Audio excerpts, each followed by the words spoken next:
বছরের আর কি লঙ্কা চাষ হয় তো তাই এদিকে গাইস ভিডিওর প্রথমে আমি তোমাকে লঙ্কা দেখালাম, তার পিছনের একটা কারণ আছে। এই কারণটা জানবার হলে কিন্তু সম্পূর্ণ ভিডিওটা তোমাকে দেখা লাগবে। 2 দিন আগে ছিল আমার এই সোনা পাপার বার্থডে, আর এই বার্থডের ভিডিওটাই আজকে আমি তোমাদের সাথে শেয়ার করব। দাঁড়াও গাইস, তোমরা তো দেখলাই আমার সোনা পাপা কত সুন্দর করে রেডি হইতেছিল। তো এই হচ্ছে আমার সোনা পাপার ফাইনাল লুক। কেমন লাগতেছে অবশ্যই কিন্তু তোমরা কমেন্ট করে জানাইও। রেডি হওয়ার পর দাদুর কুলে বসে দাও কি সুন্দর করে কেকটা কাইটা নিল।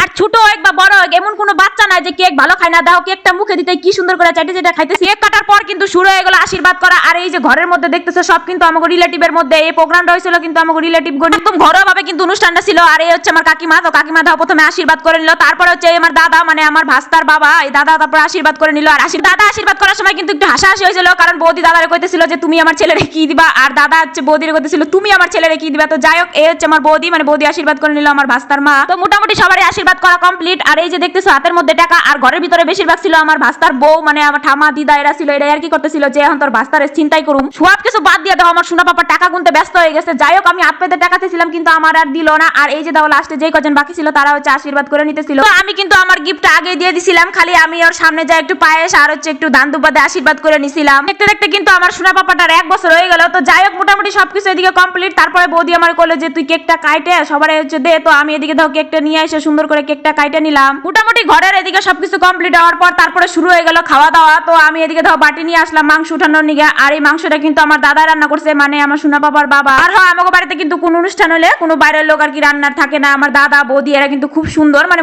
মোটামুটি 100-200 লোকের রান্না বান্না কিন্তু করা পারে। চলো চলো তোমাকে এবার দা আইটেমে কি কি ছিল। এদিকে ছিল স্যালাড, দই, মিষ্টি, চাটনি, ফ্রাইড রাইস, চিকেন কষা, পায়েস। তো এই ছিল আইটেম। আর যারা নিরামিষ খায় তাকে নিয়ে কিন্তু পনিরের একটা আইটেমও ছিল। তো তারপরে আমরা বাড়ির সবাই মিলে কিন্তু খাইতে দিয়ে দিলাম। আর এই যে এখন তোমাকে আমি কমু লঙ্কাটা প্রথমে দেখাইছিলাম কে ইচ্ছা তোমাকে আমি যা যা আইটেমের কথা কইলাম এই আইটেমগুলোর সাথে কি এক বড় কাঁচা লঙ্কা চলে? তোমরা আমার কত ফ্রাইড রাইসের সাথে কে কাঁচা লঙ্কা খায় ভাই? আর এই যে দেখো আমাকে মানে নিয়ামতপুর এলাকায় আর কি লঙ্কা চাষ হয়, তো তার নিয়ে এই যে কাঁচা লঙ্কা মানে প্রত্যেকটা ইসের সাথে লাগবে। যাই হোক ভিডিওটা এই পর্যন্ত কেমন লাগলো অবশ্যই কিন্তু কমেন্ট করে জানাই। টাটা।